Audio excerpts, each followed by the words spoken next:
Hi, this is video 1 of the reading of Charlotte's Web by E.B. White with pictures by Garth Williams. I'll be reading about 2 chapters per video, sometimes only 1, sometimes maybe 3, but 1 to 3 chapters per video. And I'll have some questions at the beginning of each video for you to think about as we read, and then I'll show them again at the end of the video to see if you know the answers. Today our questions are, what does the father mean when he says Fern is trying to rid the world of injustice?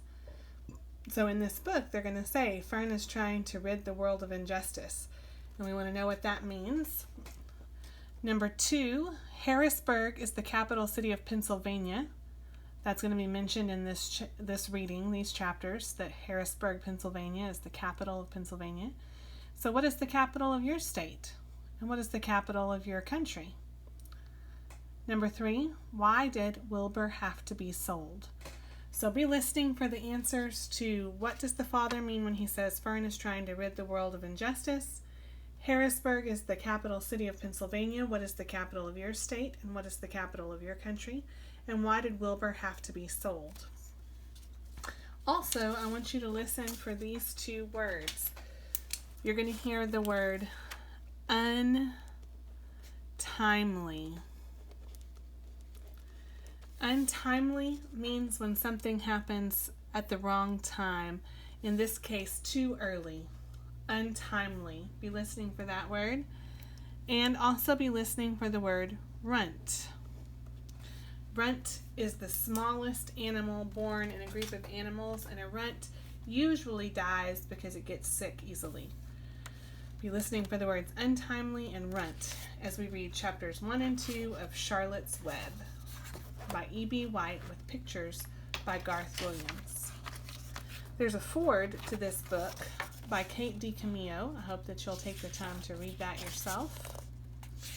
And it's very interesting what Kate DiCamillo has to say about the book, Charlotte's Web. Let's start with chapter 1, Before Breakfast. "Where's Papa going with that axe?" said Fern to her mother as they were setting the table for breakfast. "Out to the hog house," replied Miss Arble. "Some pigs were born last night." "I don't see why he needs an axe," continued Fern, who was only 8. "Well," said her mother, "one of the pigs is a runt. It's very small and weak, and it will never amount to anything. So your father has decided to do away with it." "Do away with it?" shrieked Fern. "You mean kill it just because it's smaller than the others?" Mrs. Arble put a pitcher of cream on the table. "Don't yell, Fern," she said. "Your father is right. The pig would probably die anyway." Fern pushed her chair out of the way and ran outdoors. The grass was wet, and the earth smelled of springtime. Fern's sneakers were sopping by the time she caught up with her father.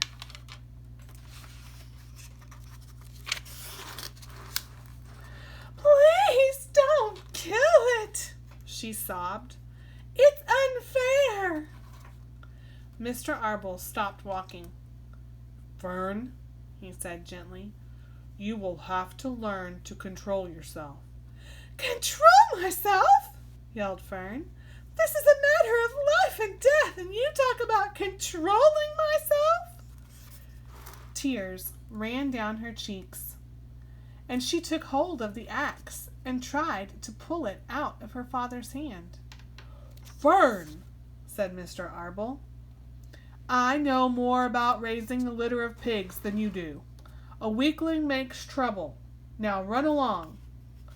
"But it's unfair," cried Fern. "The pig couldn't help being born small, could it?"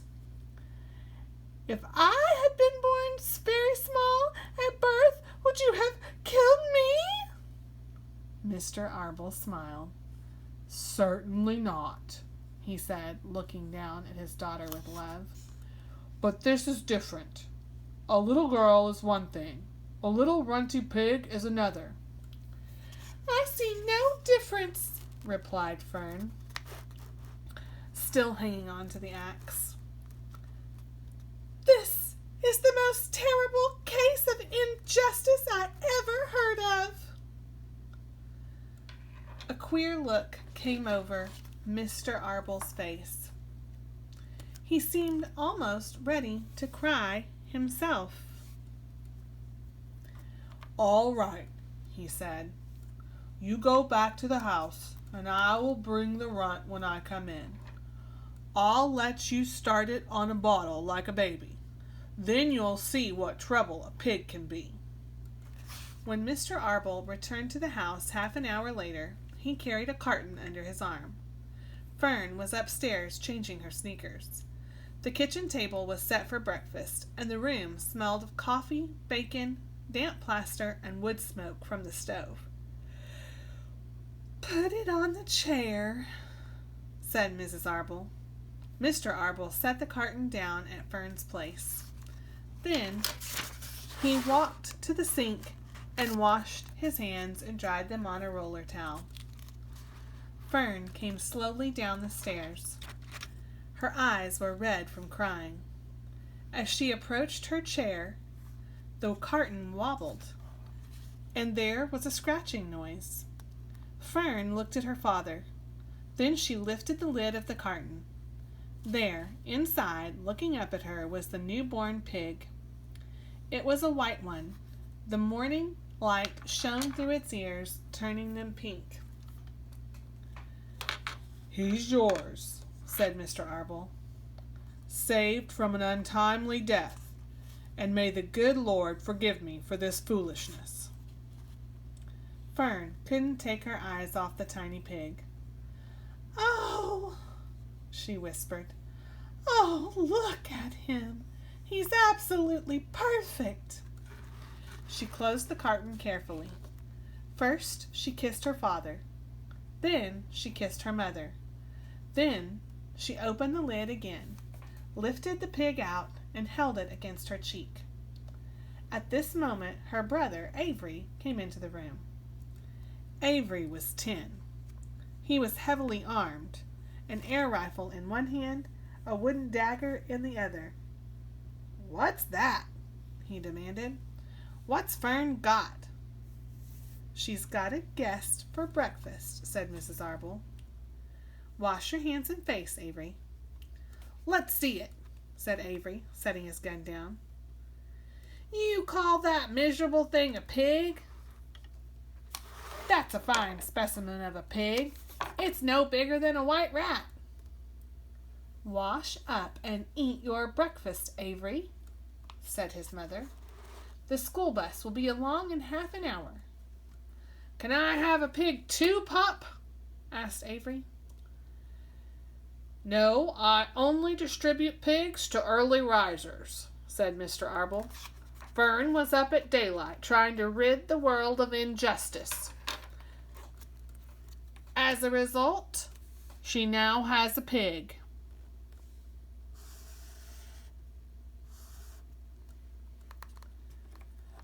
"A small one, to be sure, but nevertheless a pig. It just shows what can happen if a person gets out of bed promptly. Let's eat." But Fern couldn't eat until her pig had had a drink of milk. Mrs. Arbel found a baby's nursing bottle and a rubber nipple. She poured more milk into the bottle.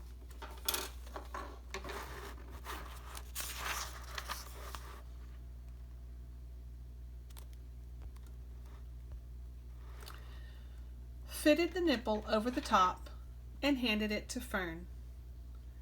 "Give him his breakfast," she said. A minute later, Fern was seated on the floor in the corner of the kitchen with her infant between her knees, teaching it to suck from the bottle. The pig, although tiny, had a good appetite and caught on quickly. The school bus honked from the road. "Run," commanded Mrs. Arble, taking the pig from Fern and slipping a donut into her hand. Avery grabbed his gun and another donut. The children ran out to the road and climbed onto the bus.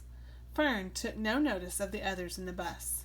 She just sat and stared out of the window, thinking what a blissful world it was and how lucky she was to have an entire charge of a pig. By the time the bus reached school, Fern had named her pet, selecting the most beautiful name she could think of.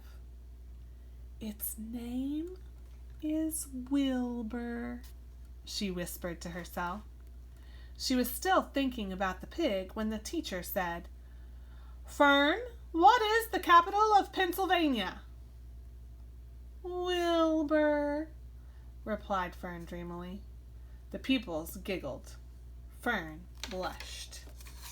Do you remember what is the capital of Pennsylvania? Do you know the capital of your state? Do you know the capital of your country? Chapter 2. Wilbur.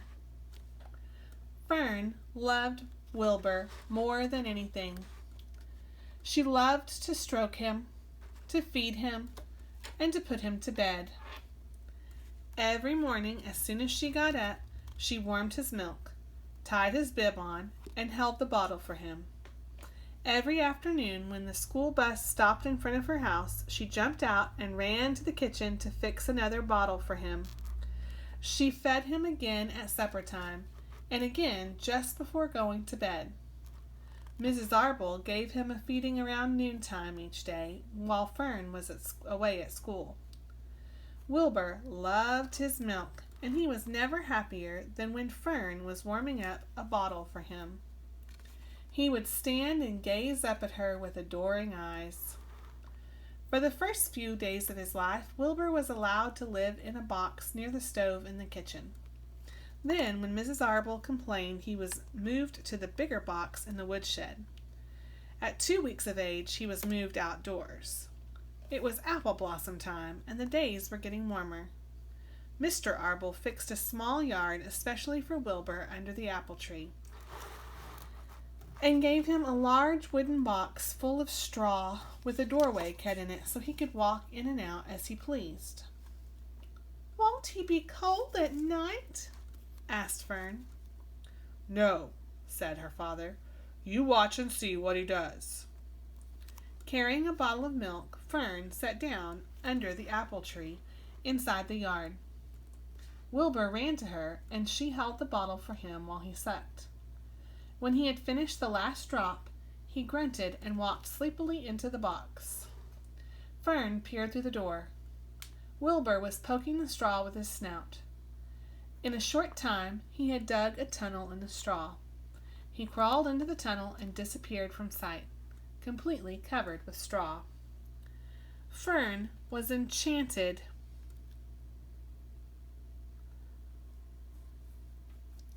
It relieved her mind to know that her baby would sleep covered up and would stay warm.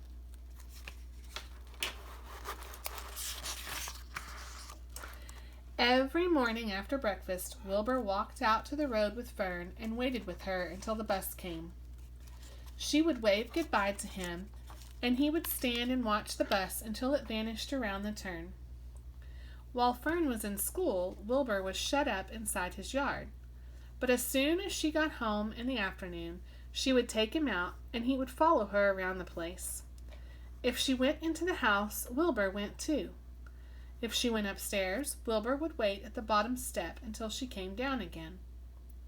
If she took her doll for a walk in the doll carriage, Wilbur followed along. Sometimes, on those journeys, Wilbur would get tired, and Fern would pick him up and put him in the carriage alongside the doll. He liked this. And if he was very tired, he would close his eyes and go to sleep under the doll's blanket. He looked cute when his eyes were closed, because his lashes were so long. The doll would close her eyes too, and Fern would wheel the carriage very slowly and smoothly so as not to wake her infants.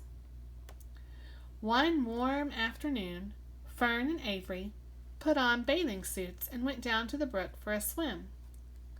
Wilbur tagged along at Fern's heels. When she waded into the brook, Wilbur waded in with her. He found the water quite cold, too cold for his liking. So while the children swam and played and splashed water at each other, Wilbur amused himself in the mud along the edge of the brook, where it was warm and moist and delightfully sticky and oozy. Every day was a happy day, and every night was peaceful. Wilbur was what farmers call a spring pig, which means simply that he was born in springtime.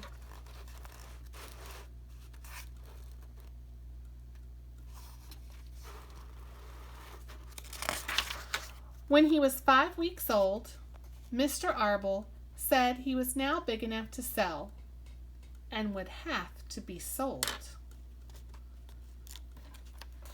Did you read that one well? When he was 5 weeks old, Mr. Arble said he was now big enough to sell and would have to be sold. Fern broke down and wept. But her father was firm about it. Wilbur's appetite had increased. What does that mean? He was beginning to eat scraps of food in addition to milk. Well, that's what that meant. Mr. Arble was not willing to provide for him any longer. He had already sold Wilbur's 10 brothers and sisters. "He's got to go, Fern," he said.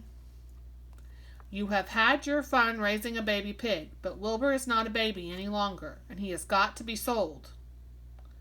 "Call up the Zuckermans," suggested Mrs. Arble to Fern. "Your Uncle Homer sometimes raises a pig, and if Wilbur goes to live there, you can walk down the road and visit him as often as you like." "How much money should I ask for him?" Fern wanted to know. "Well," said her father, "he's a runt. Tell your Uncle Homer you've got a pig you'll sell for $6. See what he says." It was arranged. Fern phoned and got her Aunt Edith, and her Aunt Edith hollered for Uncle Homer, and Uncle Homer came in from the barn and talked to Fern. When he heard that the price was only $6, he said he would buy the pig. Next day, Wilbur was taken from his home under the apple tree and went to live in the manure pile in the cellar of the Zuckerman's barn. That was Chapter 1 and Chapter 2 of Charlotte's Web. I hope that you're enjoying this story about Fern and her pet pig Wilbur. Did you hear the answers to these questions? What does Father mean when he says Fern is trying to rid the world of injustice? Injustice means something that's not fair. Number 2, Harrisburg is the capital of Pennsylvania, even though Fern replied Wilbur mistakenly. What is the capital of your state? What is the capital of your country? Number 3, why did Wilbur have to be sold? If you don't know the answers, be sure to look back in the book or rewind the video and find the answers. Also, I hope that you heard the words untimely, meaning at not the right time, and runt, meaning an animal that's too small and might not survive.